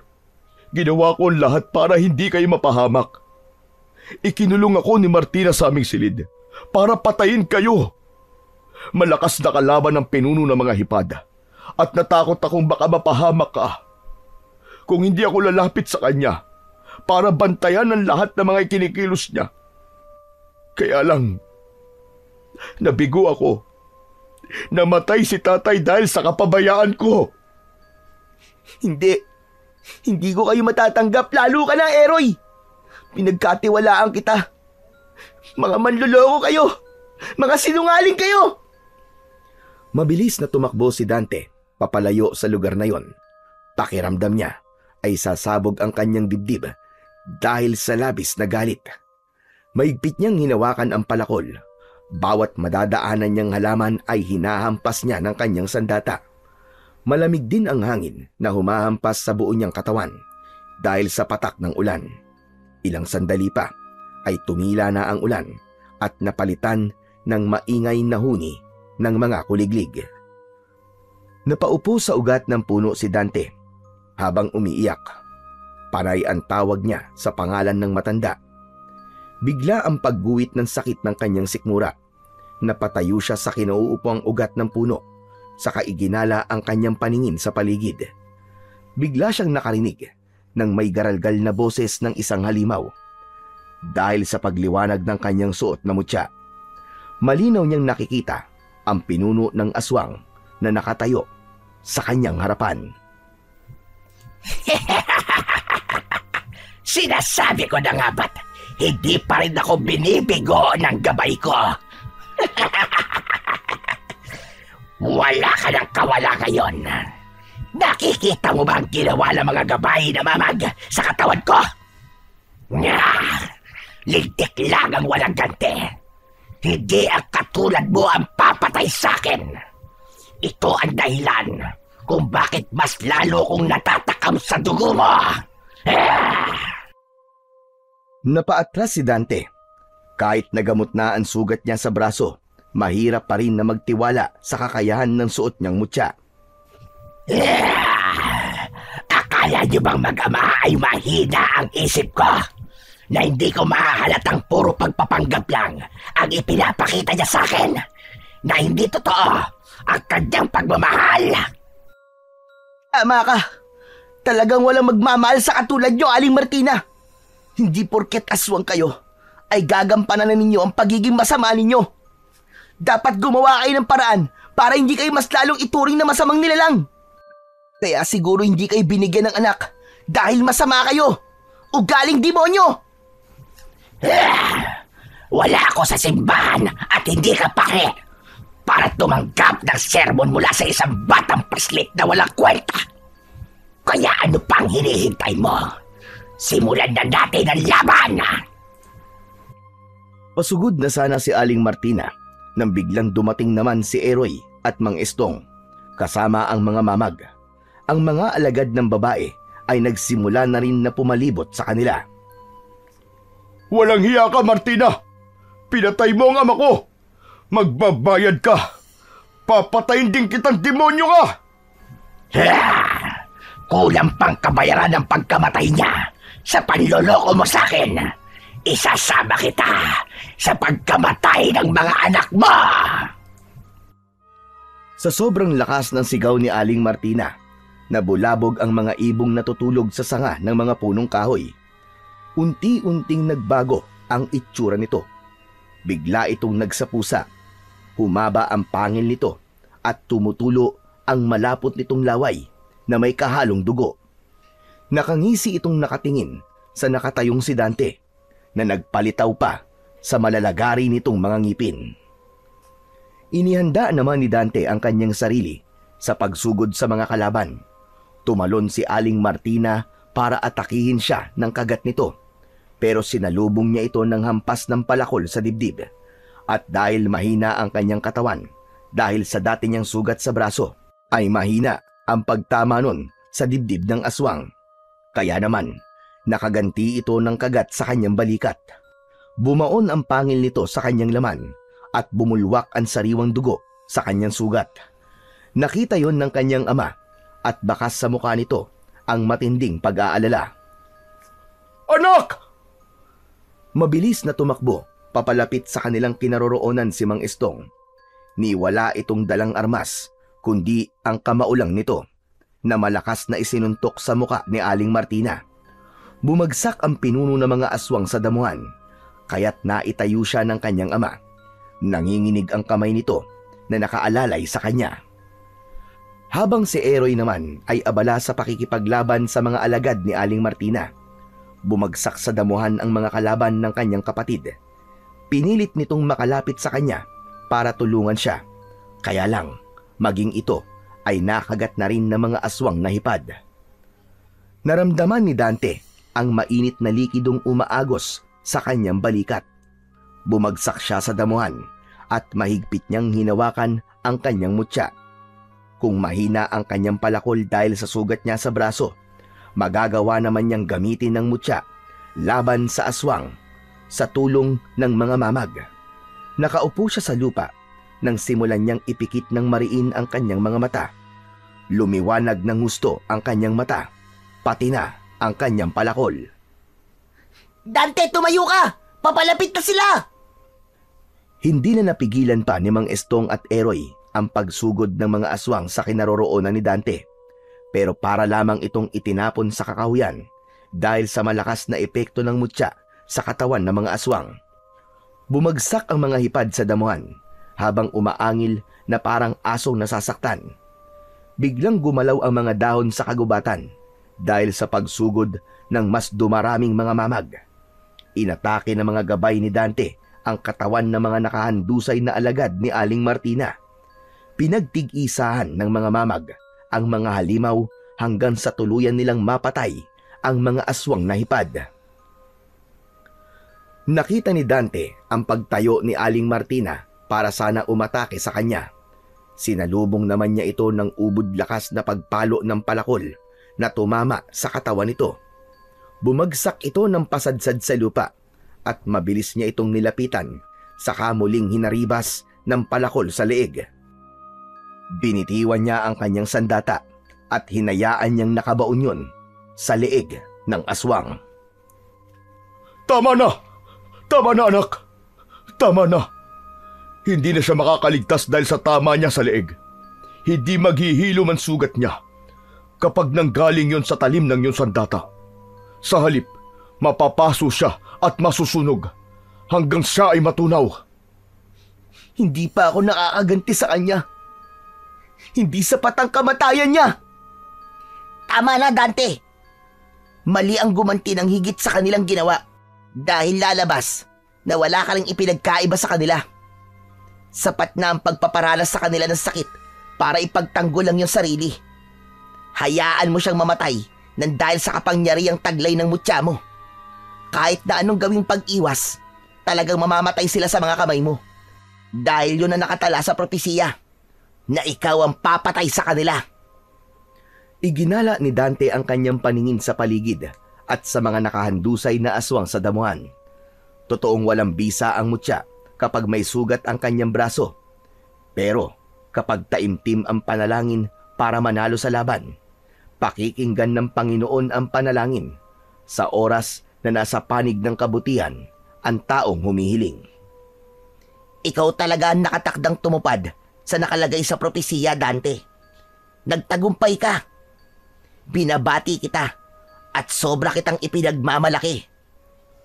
Ngayong natalo mo na ang mga aswang, anak, aalis na ako. Sapat na sa akin na malamang ligtas ka. Hindi man ako nagtagumpay sa pagliligtas sa buhay ng lolo mo. Nagampanan mo naman ang pagiging sugo laban sa mga aswang na hipad. Tumalikod si Mang Estong sa kanyang harapan at matamlay na naglakad papalayo sa kanilang dalawa ni Eroy.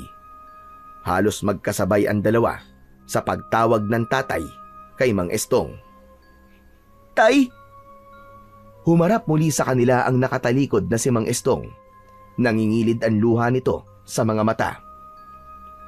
Mga anak, patawarin niyo ako kung ito naging kapalaran niyo sa pagkakaroon niyo ng amang katulad ko. Alam ko pong mas masakit para sa inyo nangyari kay Lolo. Dahil siya po ang ama niyo. Kaya lang, mas nangingibabaw ang pagmamahal niyo sa amin. Kaya mas pinili niyo po magsakripisyo para sa amin. Ko naman po walang masasabi sa pagiging ama nyo, Tay. Maliban na lamang po sa ginawa nyo akong gwardya sa sarili kong kapatid. Nagtawanan ang tatlo dahil sa mga narinig nila sa sinabi ni Eroy. Masaya silang nagyakapan at iniwan ang mga nakahandusay na mga halimaw sa lupa habang unti-unting nasusunog at nagiging abo. Ang mga mamag naman o tarsier na gabay ng mutya ay nagsipag-akyatan sa mga puno at malayang nakamasid sa kanilang paglalakad, papalayo sa lugar na yon. 5 minuto ang lumipas, ang katawan ng pinuno ng mga aswang na hipad ay unti-unti nang natunaw. Naiwan ang palakol na nakabaon sa lupa. Sa mahabang panahon ay tinubuan na ito ng malalagong halaman hanggang sa tuluyang matakluban ang sandatang pumatay sa pinuno ng mga aswang na hipad. Naglaho na parang bula ang mag-aama at nagpakalayo-layo sa baryo ng Alimpuyong. Namuhay sila ng tahimik at walang nakakaalam sa totoong lahi nila Dante at Eroy bilang isang manunugis na mga aswang sa tulong ng gabay ng mga alaga nilang mamag. Kuya, bakit hindi ka na nangunguha ng mga panggatong sa bundok? Sa palagay mo, totoo ba na nangunguha ako ng panggatong sa bundok? Kunwari lang yun para makalapit ako sa'yo. Ang lakas mo ngang bumangga Ang layo ng itinalsik ko Kasalanan mo yun. Kasi yun ang naisip mong paraan para makalapit sa akin. Kung nagsabi ka kagad di sana hindi ka na nasaktan. Sira ka pala no? Kung sinabi ko, di tapos na ang kwento. Kwentong ano? Ano to? Palabas sa sine? Tama na yan. Sige na. Kumain na tayo. Baka mamaya may umiyak na naman dyan. Nagkatinginan silang dalawang magkapatid dahil alam nilang si Dante ang iyakin sa kanila. Napuno ng asaran at tawanan ang buong loob ng bahay ng mag-aama sa malayong baryo ng Santa Ines, kung saan doon sila nakakita ng bahay na direktang nasisinagan ng liwanag ng buwan, papunta sa kanilang tunay na mundo.